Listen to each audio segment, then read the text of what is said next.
अस्सलाम वालेकुम। आज की वीडियो के अंदर जो है वो हम देखने वाले हैं कि हम किस तरीके से एक सिंपल टेबल जो है वो क्रिएट कर सकते हैं बाय यूजिंग लूप। तो उसके लिए हम क्या करते हैं, पहले डाटा टाइप लिख लेते हैं इंटीजर, और कोई भी एक वेरिएबल जो कि यूज़र से इनपुट लेने के लिए हमें काम में आएगा वो लिख लेते हैं, जैसे ए लिख दिया, और सेकंड हम लूप के लिए लिख देते हैं। और इसके बाद हम यूज़र से इनपुट ले लेते हैं। इनपुट लेने के लिए हम यहाँ पर स्टेटमेंट भी लिख देते हैं, inter a number for table, ठीक है।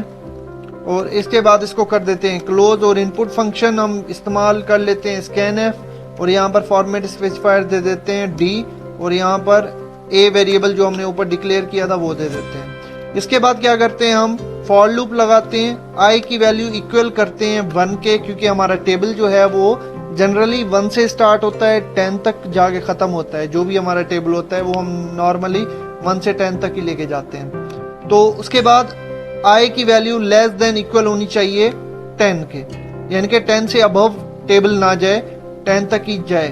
तो उसके बाद आई प्लस प्लस, यानी कि हर दफ़ा में जो है 1 इंक्रीमेंट हो जाना चाहिए।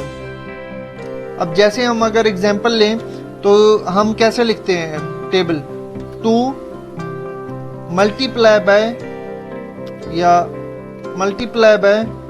1 इक्वल्स टू 2, इसी तरीके से कुछ होता है। और उसके अलावा अगर हमें सेकंड लाइन पर हम जाएं तो यहाँ पर 2 2 4, तो इस तरीके से कुछ वैल्यूज चेंज हो रही होती हैं हमारी। तो ये तो कांस्टेंट वैल्यू है, ये तो सेम ही रहनी है हमारे पास, ठीक है। जब ये सेम रहनी है तो यानी कि जो यूजर वैल्यू देगा ये वही वैल्यू है हमारी, तो ये सेम रहेगी।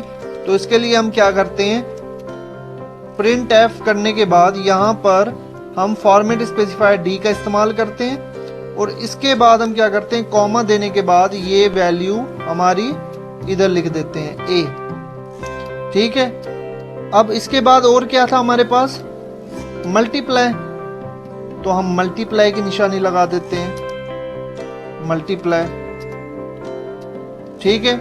इसके बाद हमारे पास कौन सी निशानी थी, इसके बाद है 2, यानी कि ये तो हर स्टेप के बाद हमारा चेंज हो रहा है। ऊपर 1 था, नीचे 2 आया, फिर 3 आएगा, फिर 4 आएगा, इसी तरीके से। तो यानी कि ये जो वैल्यू हमारी चल रही है ये किसकी चल रही है, आई की। फर्स्ट टाइम में 1 रहा, सेकंड टाइम में 1 प्लस हो गया, 2 हो गया, ठीक है। थर्ड टाइम में फिर 2 में 1 प्लस होगा, 3 हो जाएगा। तो इस तरह से इसकी वैल्यू चेंज होगी, ये वाली। तो इसके लिए फिर हम फॉर्मेट स्पेसिफायर लगाते हैं और यहाँ पर कॉमा दे के आई लिख देते हैं, ठीक है। अब दूसरी वैल्यू ये हो गई हमारे पास। अब तीसरी वैल्यू देख लेते हैं, तीसरी वैल्यू क्या है हमारे पास, इक्वल, तो इक्वल लगा देते हैं हम यहाँ पर।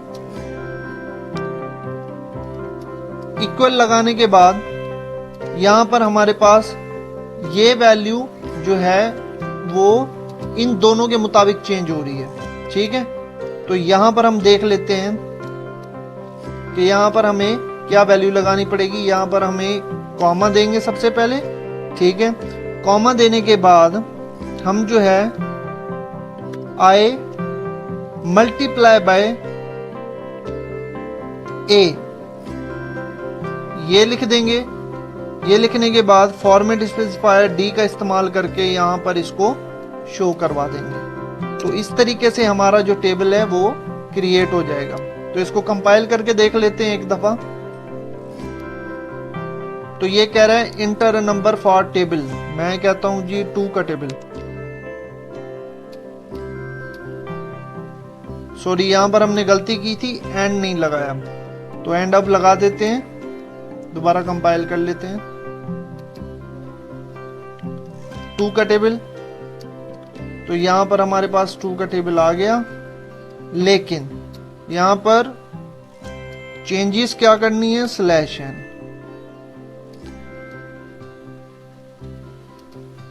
तो अब आ जाते हैं, अब 2 का टेबल लगाते हैं। अब देख सकते हैं आप 2 का टेबल हमारे पास जो है वो परफेक्टली शो हो रहा है। So thank you so much. आज की वीडियो यहाँ तक ही थी हमारी।